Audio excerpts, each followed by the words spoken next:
Hi again everyone, it's Adriana here.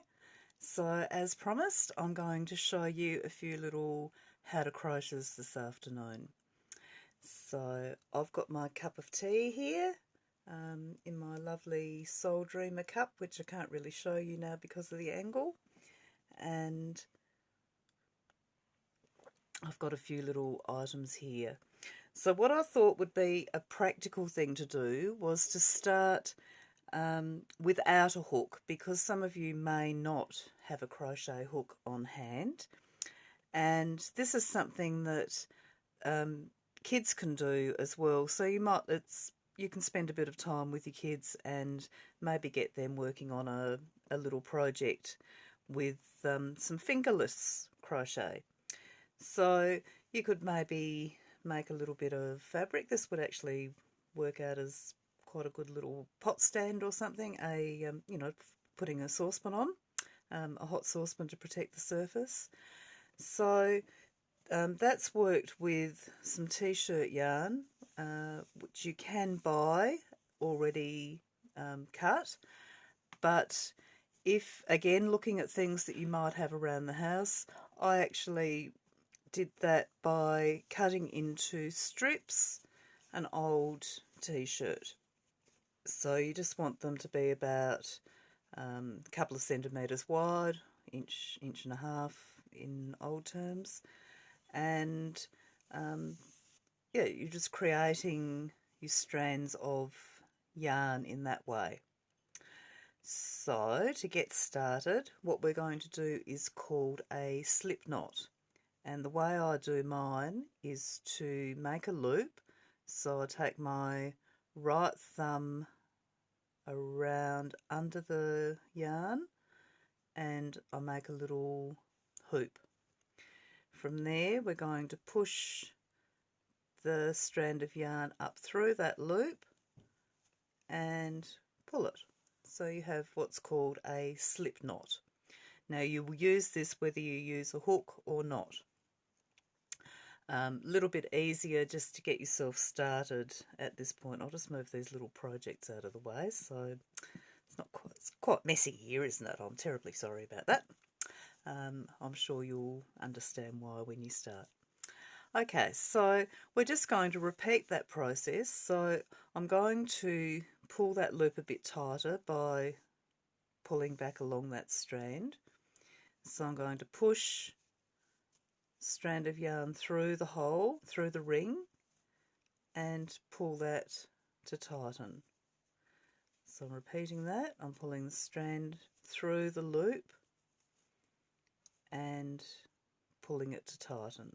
So when we want to tighten that chain, I'm just going to pull back on this one, or to make it easier you can leave it looser. So we have the loop and we have the working strand. So I'm pushing that through the loop and pull through. So your chains are really a series of slip knots. So that's quite simple. So picking up the strand of yarn through the loop and pulling it through. Picking up the strand of yarn and pulling it through. Now, if you haven't got some yarn handy, you can do that with a scarf. It's going to be chunkier. I do this sort of thing when I'm just fiddling, so sometimes if I'm wearing a scarf I might play around and do it. So I've created my slip knot. I pull the strand through the middle of the ring, so it's sort of like coming in through the middle of the donut and pulling that up, and you've created a loop. So going through the middle of your donut, pull up the loop, and you've created that little knot. So this is something, if you have got a really long scarf, it can actually be quite nice to create maybe a headband, or just wearing your scarf a little bit differently so it's a little bit firmer around your neck. To finish off, I would pull that loop through and pull it all the way through. So you would have a little band like that, just so that could just be a different way of tying a headband on or wearing your scarf a little bit differently. So it's possibly not the ideal angle to show something a bit bigger. I'm still practicing with working out how to best take these films. So to unpull a chain, because you're going to want to keep on practicing, you have that free loop and you just pull and it easily comes undone. So this one's quite a good one to just play around with. Lots of different things that you can use with it.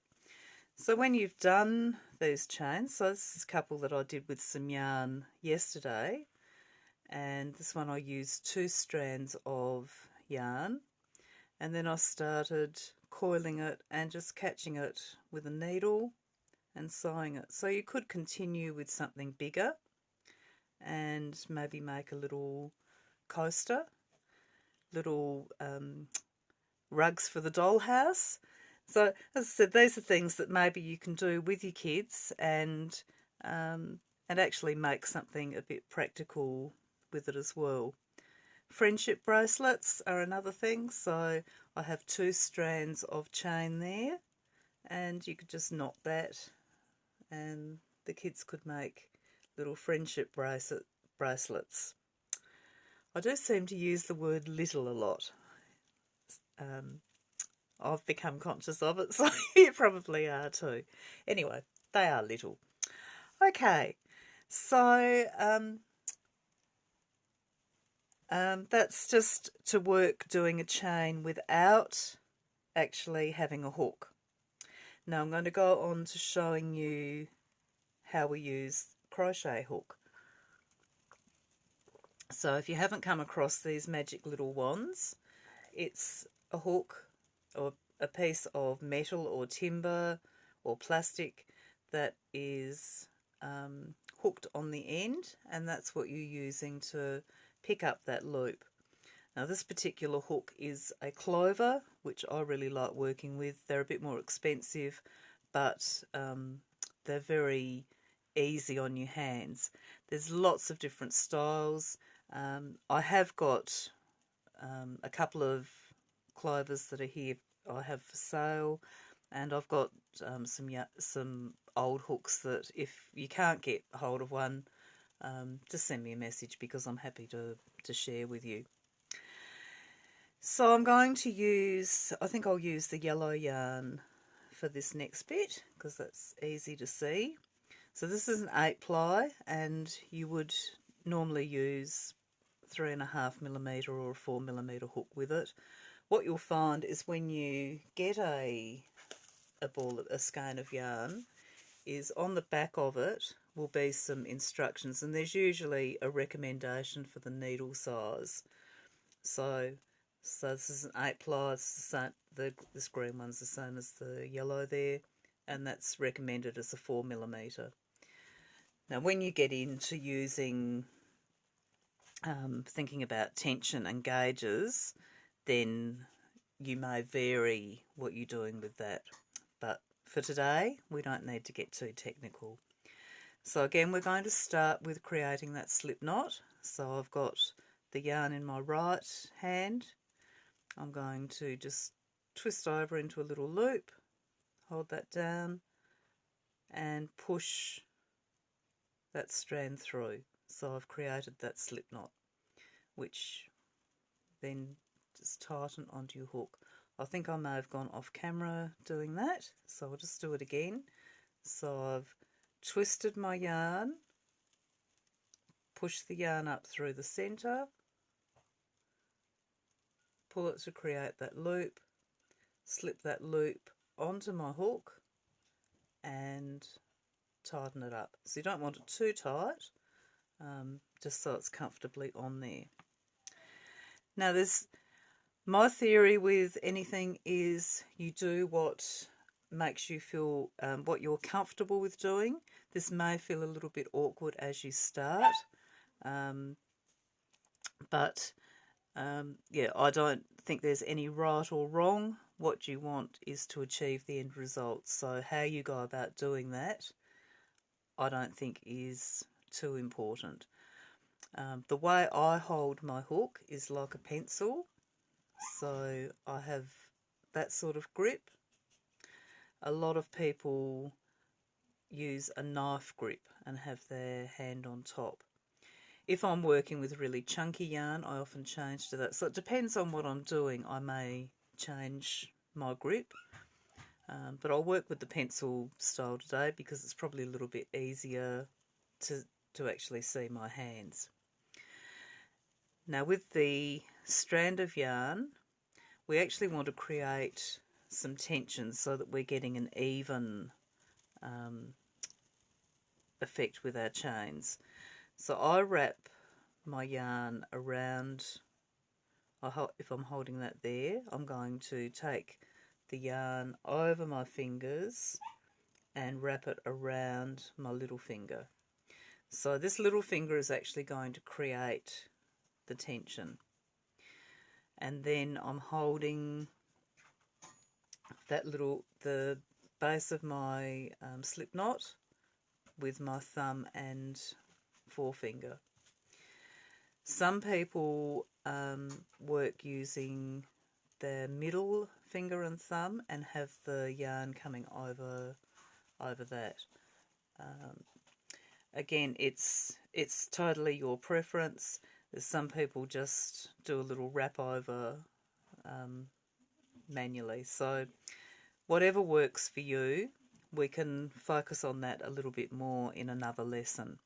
So today, let's just get started. So I'm holding my hook. I'm going to think of rotating my hook towards me. So if you think of if you were rowing and you're rowing the oar, so what I'm going to do is to bring my hook towards me under the yarn, and I catch the yarn with the hook, and then I'm going to pull through that loop that was on my slip knot. So I've just created my first chain. So I'm going to do that again. So I'm going to roll the hook under the yarn, pick up that strand, pull it through the loop, and I've created another chain. So again, rolling under the yarn, pulling through the loop. Now, as the chain grows, what I will do is to move my thumb up a little bit. So I'm usually holding my working piece in there. Okay, so I'm rolling the hook under the yarn and pull through. I'm doing those a little bit looser at the moment just so you can see what I'm doing. I would normally work a little bit tighter than that. So I'm holding onto the base of the chain I just did as I pull the yarn up, rolling the hook under the strand to pick up and pull through. Rolling the hook under to pick up and pull through. Now I'm just going to change my grip. So this is my normal grip as I flip the bird as I'm crocheting. I'm just going to change my grip to another way that you may prefer to work. So I'm going to hold between my thumb and my middle finger with the yarn coming across my index finger. So same thing, bringing the hook under the yarn, picking up that strand and pulling through the loop. Coming under the yarn, picking up that strand, pulling through the loop. And I'm going to keep on just doing that, moving my fingers up to hold the base of my chain. And it's quite therapeutic, so once you get going, it's quite relaxing. At the moment, if you've never picked up a hook before, you are possibly thinking, what is she doing? just go back, unpull it, start again. Making our slip knot, so over, pulling that strand through, make our slip knot. Slip that onto the hook and tighten up, but not too tight. Creating our tension with the yarn. Again, there's lots of different ways that you can hold this, so whatever works for you, but what we want is for the yarn to feed at a regular interval, so it's not coming out really loose and then really tight. Now I'll hold, this time I'm going to hold in the knife grip just to show you that difference, and I'll try sticking with this one, that this grip on my left hand. So I'm coming under the loop and pull through.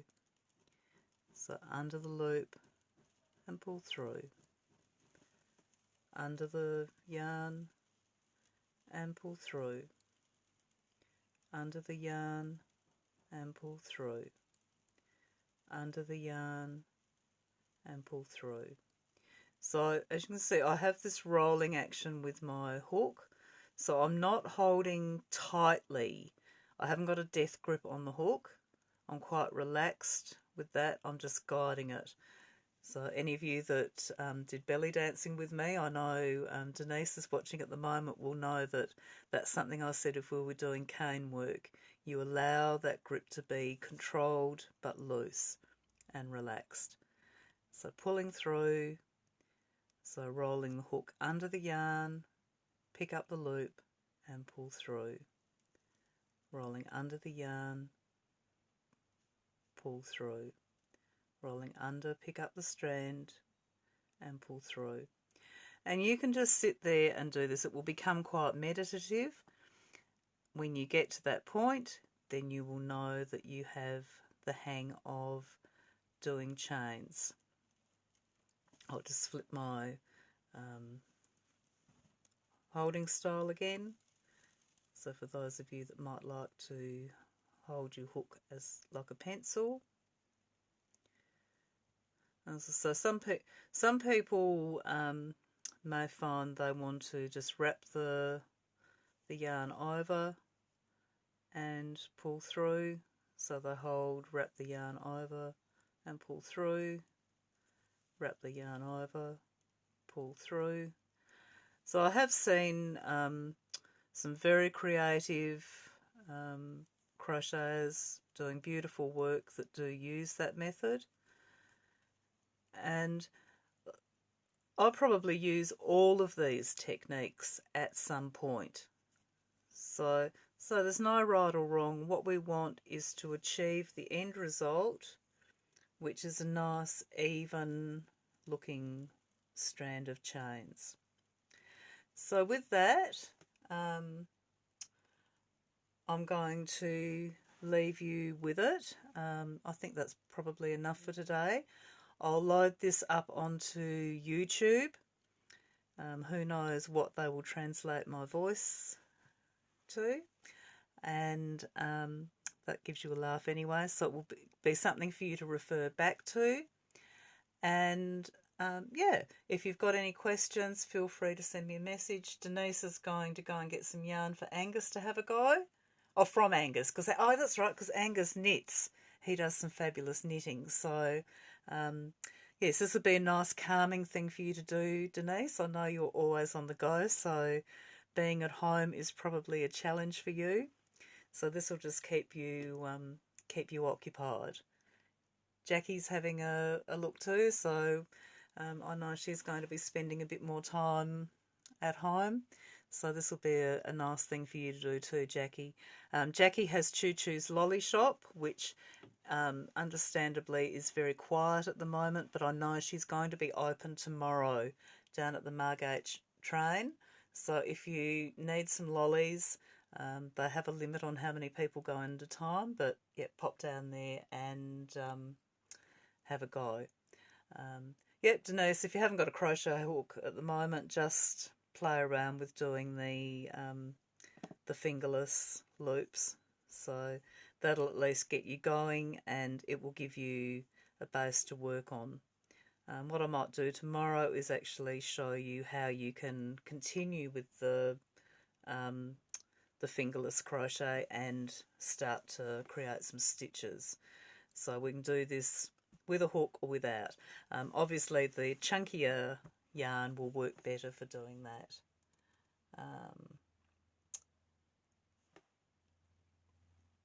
Yep, it'll be great for you to just have a little wind down, focus on something different, and as I say, it's quite meditative once you get going. So with that, I'm going to say goodbye for now. Stay safe, everybody, and cheers. I'm going to have a little bit more of my echinacea tea, which is from Rose at Herbal Chic. So we're all doing things online now. All of these things we can just order online and work from there. So cheers for now. Be back again soon. And don't forget to do your stretches. They're really important. Bye.